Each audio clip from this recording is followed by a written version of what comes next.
Javier, por favor, presente a nuestro invitado y empiece la entrevista. Está con nosotros Carlos Gijón aquí en nuestros estudios, así que le damos la bienvenida a Carlos. ¿Cómo le va? Buenos días y bienvenido. ¿Cómo están? ¿Qué tal?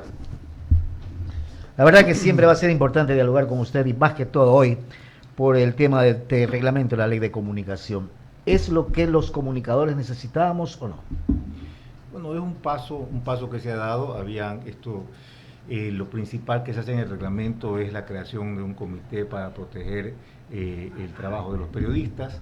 Estas normas ya estaban aceptadas en la ley, en la última ley, en las reformas que se hicieron, y lo que faltaba era precisar ciertos detalles para su mejor funcionamiento, el presupuesto, cómo se iba a financiar el comité, cómo lo iban a integrar, y entonces pues este es un paso más en esta trayectoria de fortalecer la libertad de expresión, entendida que como fundamento básico de una democracia. ¿Por qué demora el reglamento en hacerse? Por varios motivos. Primero, por la inestabilidad política que ha habido. Okay. Ha habido unas cosas más urgentes, entiendo yo, para la Secretaría Jurídica. La Secretaría Jurídica se concentró en la defensa del presidente de la República durante el juicio político, y entonces entiendo que muchas cosas pues se quedaron rezagadas, ¿no? Y otro tema también que creo que influyó fue que no había un total acuerdo con los medios de comunicación en la manera como se estaba dictando el reglamento. Había muchas discrepancias, había mucho debate, y entonces pues hasta que se encontró un consenso, hasta que todos los actores estuvieron más o menos de acuerdo, pues el gobierno se ha... Claro, incluso se hizo algunos talleres con representantes de medios de comunicación, tuvimos la oportunidad de asistir obviamente en su momento, y claro, habían puntos ahí que se tenía que discutir por el tema, pero hoy yo creo que con el reglamento lo que se ha hecho es darle un giro a lo que en su momento se aprobó de esa famosa ley Mordaza. ¿En qué sentido? En que ahora sí la libertad de expresión está más protegida. Bueno, hay hay el tema que es una preocupación que no existía antes. Este peligro que tienen los periodistas en unas circunstancias de violencia social, ¿no? En el Ecuador o en América Latina estábamos acostumbrados a que el Estado podía ser un enemigo de la libertad de expresión, las dictaduras, un gobierno autoritario, pero ahora nos encontramos con un panorama en que el enemigo es una fuerza extraña, ¿no? El narcotráfico, son las bandas organizadas que amenazan la vida, ¿no? De los periodistas. Entonces ha cambiado la forma de discutir esto, ¿no? ¿Cuál es el papel? Ya no es el Estado como un enemigo. Que siempre fue el ataque, ¿no? Que esa era la idea, la manera como vemos las cosas. Hoy cambian las cosas. Ahora lo que se ha pensado es cómo me protege el Estado ante este enemigo que yo tengo, que trata de que no se informe lo que está pasando en el narcotráfico y que me amenaza de una manera terrible, ¿no? Que me puede matar o que me va a matar. Entonces, esta manera de ver las cosas pues, es una manera distinta, ¿no? A la que no estábamos acostumbrados, que no entendíamos bien cómo debe funcionar y que creo que todavía no la tenemos tan clara. ¿Cuán eficiente va a ser el Estado en proteger mi vida si yo si yo me dedico como parte de mi profesión a revelar los secretos de los narcotraficantes? ¿Puede el Estado, es capaz, tiene la estructura para proteger a los periodistas, a todos los periodistas de esta situación? Se supone que debería ser. Entonces, bueno, esto es un paso, vamos a ver, se ha formado un comité en que hay los integran pues ministros, ¿no? Para dar unas pautas, ¿no? De qué es lo que debe hacerse, ¿no? Y entonces, bueno, ¿cuáles son las pautas que están dando? Bueno, vamos a prevenir esto, pues se va a establecer unos mapas de riesgo, pero ¿cuánto más puede avanzar? ¿Cuánto el Estado puede proteger a los periodistas del narcotráfico? Yo creo que nadie lo tiene muy claro. Claro, es una cuestión que, dadas las circunstancias, van cambiando los escenarios, por así decirlo. Teníamos referencia de la violencia en otros países de las narcodelictivas, de los grupos narcodelictivos. Y hoy lo estamos viviendo, entonces claro. El caso del diario El Comercio, los Correcto. 3 periodistas del Comercio es emblemático. Eso es impresionante, pero... Es emblemático, ¿no? Los periodistas fueron a un lugar peligroso sabiendo que era un lugar peligroso. La autoridad les dijo, no vengan, cuidado, porque aquí las circunstancias no nos permiten protegerlos. Y ellos dijeron, nosotros somos periodistas, nosotros desafiamos el peligro, nosotros somos unas personas valientes, somos unos reporteros intrépidos, vamos a ir. Vamos a estar. Usted, Estado, no me puede a mí prohibir, no me puede prohibir que yo entre porque yo soy un hombre valiente y yo voy a defender el periodismo, a ejercer mi profesión. Y entraron. Claro. Y pactaron un acuerdo con los narcotraficantes, con los guerrilleros. Y se fueron con los guerrilleros. Y los guerrilleros los secuestraron. Y mire cómo terminó la historia. Y los guerrilleros los secuestraron y exigieron al Estado que canjee a unos presos. Y el Estado no quiso canjear a los presos. Dijo, no les vamos a entregar, no negociamos con terroristas. Y en esa posición fue apoyado por mucha gente, por muchos medios de comunicación. Dijeron, el Estado no debe pese a estar en juego la vida de 3 periodistas. Por supuesto. Increíble, ¿no? Por supuesto. Y entonces los mataron.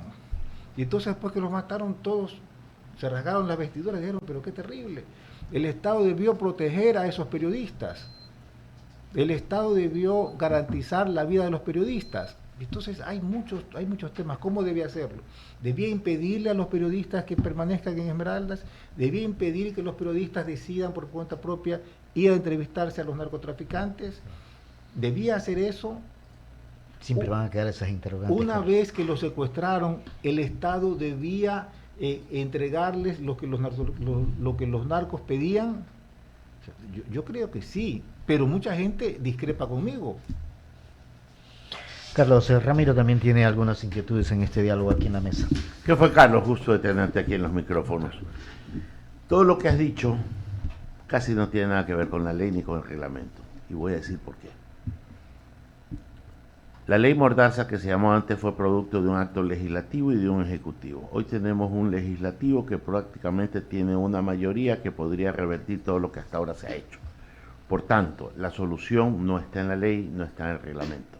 Tú acabas de decir que también la seguridad no está en la ley ni en el reglamento, está en la actitud del poder público que pueda proteger eficientemente la vida de sus ciudadanos y entre esos de los periodistas. ¿Ya? No solo de los periodistas, de todos sus ciudadanos. Vimos un candidato presidencial asesinado, un alcalde asesinado, ayer un anciano que se utilizó como escudo. Podemos ser cualquiera nosotros. Estamos hablando periodistas, de la ley de libertad de expresión. Sí, estamos hablando de la ley del reglamento sí, que se ha dictado. Pero lo que te estoy diciendo es que el entorno supera la ley. Por tanto, esa ley funciona mientras el entorno lo permita. No va a haber ley que funcione por más bien escrita que esté si el entorno no lo permite. Entonces, dándote la razón en que el Estado tiene que garantizar qué funcionalidad tiene la ley con respecto a los que son periodistas como ustedes o ejercemos una opinión como nosotros, como el que te habla. El Estado no nos garantiza, entonces, ¿qué debemos de hacer como comunicadores para que esto funcione? Pues estamos claros que la calentura no está en la ley, no está en el reglamento, sino está por otra parte a la que quiero llevarte, que me digas por dónde podríamos ir. Bueno, la ley establece un principio. La ley establece un principio que no estaba claro. La ley establece el principio de que el Estado tiene la obligación de proteger la vida de los periodistas y de garantizar que estos puedan ejercer su trabajo de manera libre. Esa garantía no es para todos los que trabajamos, todos los que vamos todos los días a nuestro trabajo, acudimos, que nos protejan. Pero los no es una garantía general. Y los gremios de periodistas y los periodistas, la profesión, ha planteado la idea que ha sido acogido en la ley de que el Estado tiene la obligación de proteger la vida de los periodistas. Y esa idea fue recogida en la ley. Eso no existía antes. ¿Y por qué el periodista debe tener una mayor jerarquía que cualquier otro ciudadano de la República? Por ejemplo, un banquero, por ejemplo, un empresario, como han atentado contra un empresario farmacéutico. Porque se considera que el periodismo y que la libertad de expresión son unos fundamentos básicos de la democracia. Y como el periodismo, la libertad de expresión es un fundamento básico de la democracia, la idea es que el Estado debe protegerlo. Es importante de ese punto, es importante porque esta manera de ver las cosas no existía antes, ¿no? Cuando yo empecé a hacer el trabajo, pues esto es una profesión que se corría a riesgo propio. No había la idea de que el Estado debía protegerme. Ahora, esa idea ha ganado fuerza y se ha establecido en una ley. Y luego de que se estableció en la ley, había un clamor de los medios y de los periodistas y de los gremios de que la ley era insuficiente porque no estaba debidamente reglamentada. Se decía que el Estado protegía a los periodistas, pero no se establecía... Ya, aterrizando lo que tú dices, Carlos, ¿protegerlos cómo? ¿Proteger a los periodistas cómo? Esto es lo que estoy cuestionando. ¿Protegerlos cómo? Esto es lo que estoy cuestionando. ¿Qué ha establecido el reglamento? El reglamento ha creado un comité. Ha creado un comité con ministros del Estado para fijar, en principio, unas políticas preventivas. Se van a establecer mapas de riesgo. O sea, la ley, el reglamento, ahora un comité que haga el mapa de riesgo. O sea, que seguimos un itinerario que hasta eso vamos a ver qué pasa. Exactamente. Eso es lo que estoy diciendo. El reglamento ha establecido un comité. Y no solamente lo ha establecido, no solamente ha decidido quiénes lo van a integrar, sino que ha establecido un presupuesto. Se ha dedicado un presupuesto, se ha dicho, bueno, del presupuesto del Estado se va a dedicar tanto dinero, tanto porcentaje a que funcione este comité para que proteja la vida de los periodistas. ¿Cómo se protege la vida de los periodistas? En principio están planteando, el reglamento plantea medidas preventivas, talleres de comunicación, usted tiene que hacer esto, tiene que comportarse de esta manera, o ya protección más específica. El Estado, cuando se establece que un periodista corre el riesgo de su vida, entonces el Estado lo va a proteger físicamente, va a poner un policía, le va a poner un militar o un comando para que lo proteja, de acuerdo al nivel de riesgo que tenga su vida. Muchos periodistas han salido del país, muchos. Hay ejemplos así. Entiendo que 3. Ya, pero hay algunos que probablemente no tengan el renombre de los que se han ido, pero igual salen, y también han salido ciudadanos. ¿No te parece que termina siendo esto un saludo a la bandera entre la ley, el reglamento, el comité, el que busque un pilar fundamental de la democracia, la libertad de expresión? Sí, pero los partidos políticos también son pilares importantes de la democracia y no andan pidiendo tanto esto, y sin embargo también hay alcalde asesinado, candidato asesinado, o sea, hay, pero ¿de qué le sirvió, por ejemplo, a Fernando Villavicencio, con toda la protección, tener 14 escoltas? Tampoco le sirvió. O sea, yo quiero llegar a lo de fondo, Carlos, no a una letra muerta de la ley que para que se cumpla se necesita mando y autoridad y quererlo hacer. ¿Dónde está la tarea de nosotros para que esto se evite? Bueno, pero tú estás planteando una cosa, tenemos una situación inédita, tenemos una guerra, estamos viviendo en este territorio una guerra de 2 bandas, de 2 carteles de narcotráfico. Esto trae, y tenemos una invasión del narcotráfico de una manera inédita, inaudita. Eso crea riesgo para todos, para todos. ¿Cómo salimos de esto? Yo no tengo la solución. Colombia no la ha tenido, México no la tiene. Esta es una situación muy, muy difícil, muy complicada. Sin embargo, me parece saludable y sano que se haya dictado una ley, que se haya establecido esto en la ley y que esa ley se haya reglamentado. Bolo. Gracias, Ramiro. Carlos, en todo caso, en esta ley creo que se elimina ya la responsabilidad ulterior y otras consideradas también que en algún momento sí implicaban mayor riesgo, obviamente, además del consabido riesgo físico, o al menos te protege al menos de no seguir más adelante con alguna causa penal en este sentido. Sí, lo que pasa es que los periodistas, el mayor riesgo que teníamos los periodistas era que nos pongan un juicio. Exacto. Ese es el riesgo que teníamos. Ahora el riesgo que tenemos es que nos maten. Que nos maten, exactamente. ¿No? Y entonces hay unos nuevos paradigmas. ¿Cómo nos protegemos de eso? ¿Cómo el periodismo se protege de eso? ¿Qué pasa en la vida real? en la vida real, en México, por ejemplo, los periodistas son asesinados. Sí. Son asesinados de una manera increíble, ¿no? Sí, señor. Son asesinados. Y sin embargo, siguen ejerciendo periodismo. Así es. Sin embargo, el periodismo no es que extinguido. O sea, matan a uno y hay otros que siguen. Que toman que toman la, la continuidad. posta, ¿no? claro, que toman Así la es. continuidad. Y entonces, hay que entender bien cuáles son los papeles, ¿no? Alguna gente dice el periodismo de investigación es la encargada de revelar estas cosas. Nosotros creemos que es la fiscalía la que tiene que revelar, la que tiene que hacer las investigaciones. Pero estamos ante una situación inédita, estamos ante un riesgo muy grande. La República, ¿no? la nación tiene este riesgo enorme de esta guerra de carteles que amenaza con arrebatarnos el país. ¿Cómo tenemos que reaccionar ante esto? Yo no tengo la fórmula, no creo, no he escuchado, por ejemplo, hemos visto un debate presidencial y no he visto un candidato, uno de los 8 candidatos, que diga esta es la manera de enfrentar el problema del narcotráfico. Más allá de decir voy a cerrar la frontera, vamos a cuidar mejor las fronteras, no voy a poner cámaras, no veo una manera de enfrentar el problema. La nación no lo tiene. Pero no me suena muy raro. O sea, ¿qué está haciendo México? ¿México puede enfrentarlo? No lo puede enfrentar. Es muy complicado. Tenemos una amenaza enorme. Y es pues uno de los problemas que creo que tiene América Latina en este momento. Definitivamente. Y antes de darle paso a Jaime Velázquez, una más de mi parte.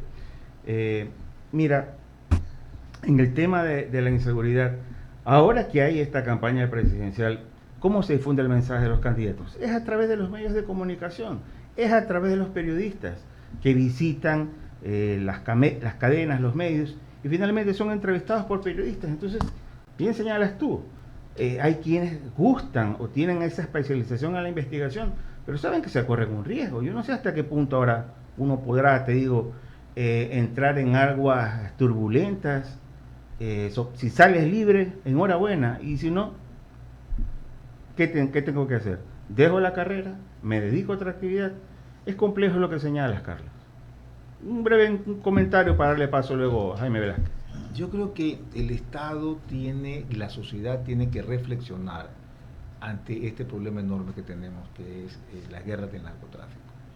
Y tenemos que encontrar una política de Estado para enfrentar esta situación. No existe una política de Estado, cada cual tiene una idea diferente, no hay la idea de unirse ante el narcotráfico, pero es algo a lo que tenemos que llegar, que tenemos que sentarnos y reflexionar, pensar, tomar decisiones para un problema que en este momento ya nos tiene sobrepasados. Sí, efectivamente. Continúa Jaime Velázquez, por favor. Gracias, Enrique. ¿Qué tal, Carlos? ¿Cómo te va? Excelente por acá en 19. Carlos, quiero reflexionar contigo el tema de la libertad de expresión, porque en muchas ocasiones, y a consecuencia del libertinaje justamente en los medios de comunicación, amparándose en el derecho a la libertad de expresión, hicieron y deshacieron en su momento. Y vino de repente una ley que amordazó a todo el mundo. Desde el punto de vista muy equilibrado, ¿cómo ves tú justamente la crítica constructiva a la crítica negativa? Es decir, aquella persona que va a destruir tu imagen en un medio de comunicación o en un espacio donde efectivamente tu honor, tu honra y todo lo demás se ve comprometido en un momento dado. ¿Hasta qué punto realmente ese equilibrio que se manejaba en un momento dado puede ser, digamos, garantizado con esta ley o con este reglamento que se tardaba bastante en salir? Bueno, eso se garantiza en la ley, ¿no? ¿Cómo sucedía antes de la ley Mordaza?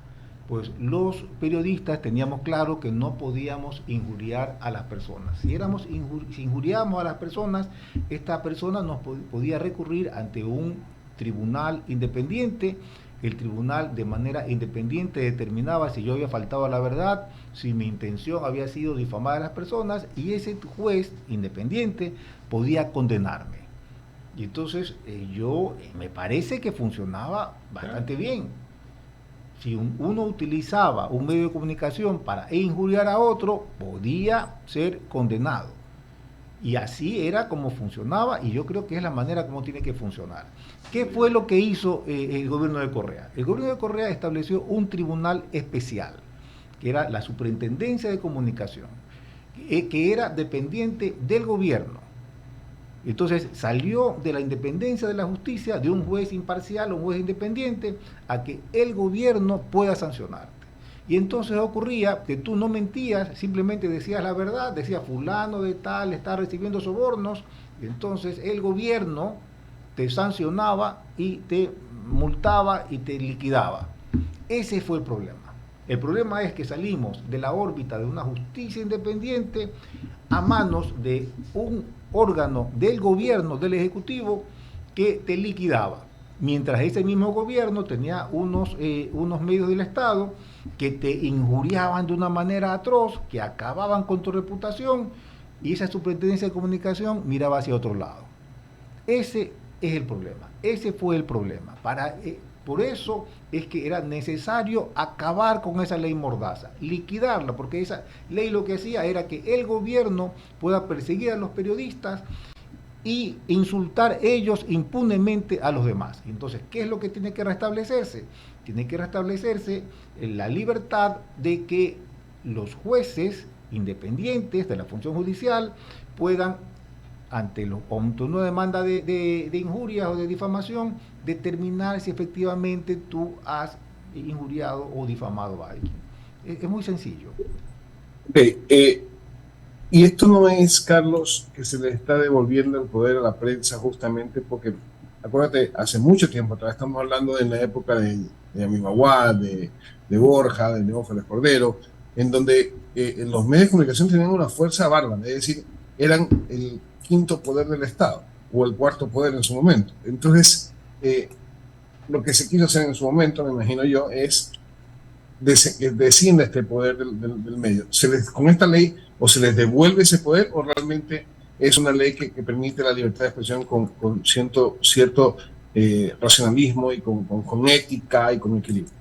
No, la libertad de expresión es un derecho de los ciudadanos, es un pilar de la democracia, es una herramienta básica para poder vivir en libertad. Lo que quería hacer el correísmo era eliminar ese derecho de opinar y de criticar a ellos.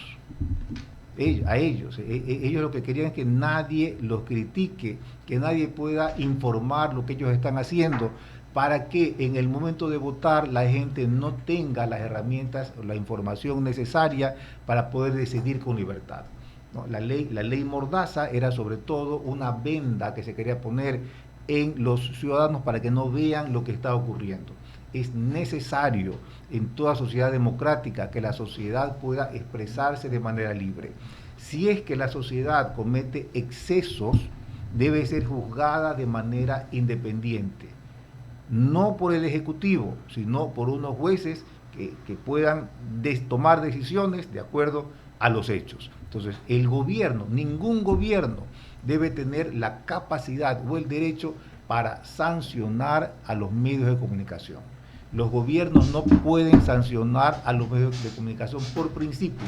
Si los medios de comunicación cometen excesos, tienen que ir a la justicia. ¿Qué pasa en Inglaterra? En Inglaterra hay unos medios de comunicación que critican a la realeza o que cuentan infidelidades de la realeza. ¿Qué pasa? ¿La realeza lo prohíbe? ¿El gobierno lo sanciona? No, señor. Si la realeza considera que los medios se han excedido, va a la justicia. Y la justicia determina, la justicia dice, a ver, este diario, el Mirror, ¿qué ha hecho? ¿No? Y si la justicia independiente británica determina que el Mirror ha cometido un exceso, lo sanciona y le pone una multa terrible. Pero la corona no puede hacer absolutamente nada. Eso es democracia. Así tienen que funcionar los medios en democracia. La justicia tiene que ser independiente. La justicia no puede ser una dependencia del Ejecutivo, un superintendente que pone el presidente de la República para que aplaste a aquellos que revelan lo que el poder no quiere que se conozca. Y ese poder, ya con este último comentario, Carlos, y ese poder que tú hablas justamente no es en un momento dado, se puede convertir en ese libertinaje que en un momento dado ni en los medios, porque el tema está, entiendo plenamente lo que me dices, y mucha gente que nos está escuchando probablemente esté de acuerdo con el tema, pero lo cierto es que aquí en este país no existe justicia, y los jueces independientes, por más que me digas que son independientes, son amañados por un ejecutivo en un momento dado. Entonces, el poder es lo que se está disputando en un momento dado, y muchas veces los reglamentos, las leyes, las cosas son dirigidas justamente a darle poder a todo el mundo o quitarle poder a una serie de gremios. Al menos eso es lo que se ha expuesto en su momento. Por eso te pregunto esto, Carlos. No, eso es falso, eso es falso. Existía, los medios de comunicación éramos controlados por la ley y por los jueces. Yo antes de la ley, tuve 3 juicios. Tuve 3 juicios por difamación. Y pues el juez determinó lo que había pasado, ¿no? O sea, yo me acuerdo, en un caso, un diputado de SFP de la provincia del Oro, que la policía encontró un cargamento que dijo que era cocaína, que tenía unos sacos de un polvo blanco metidos en su garaje. La policía lo acusó por narcotráfico.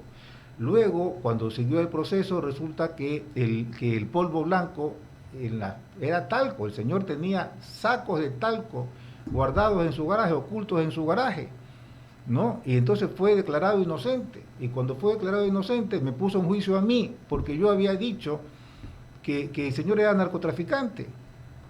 Y entonces pues fuimos a la justicia. El señor acusado por narcotráfico, que luego en el proceso probó que lo que él tenía era talco almacenado, oculto debajo del piso.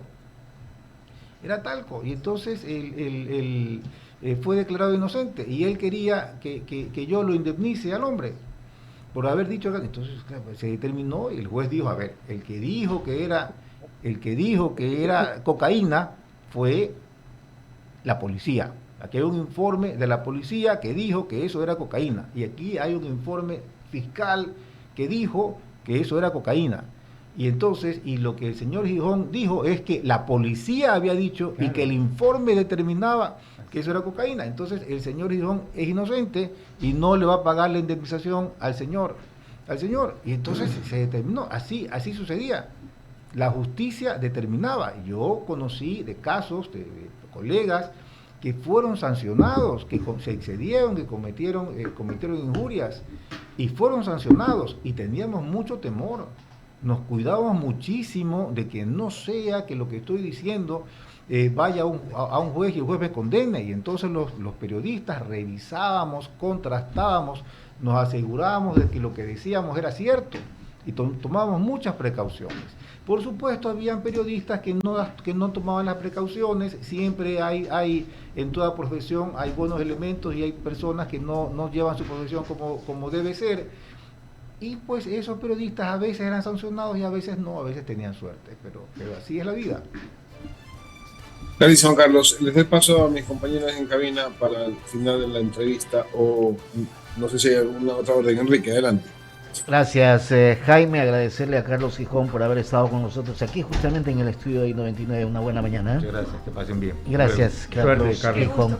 Buen día. Ya saludamos a Luisa a esta hora de la mañana. ¿Cómo le va, Luisa Delgadillo? Bien, gracias, Javier. Un gusto saludarte. Bienvenida. Carlos también y a Enrique, a Jaime en plataforma. Buenos días. 9 de la mañana con 21 minutos.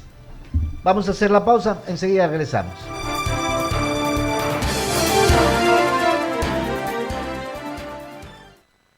Hacemos un corte y enseguida regresamos. Inicio de espacio publicitario.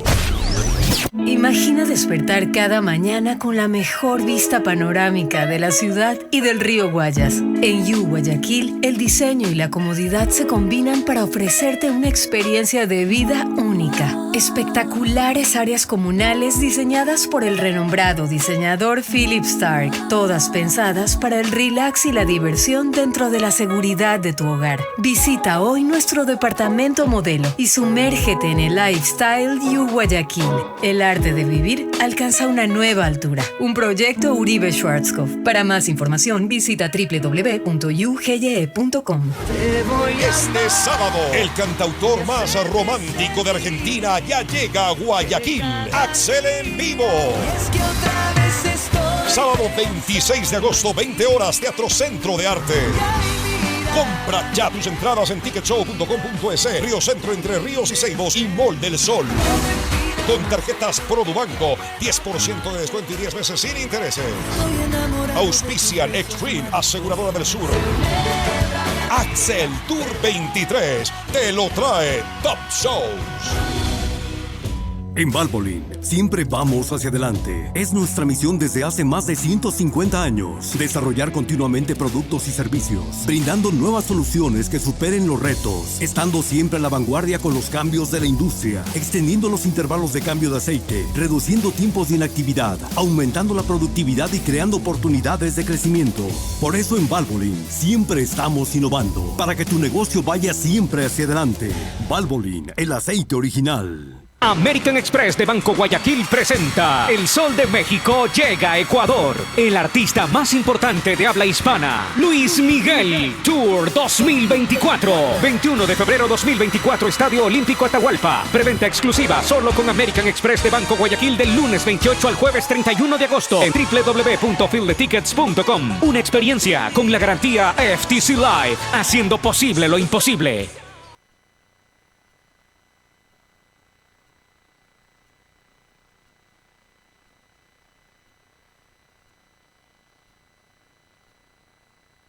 Ecomundo, nuevo campus, nueva experiencia.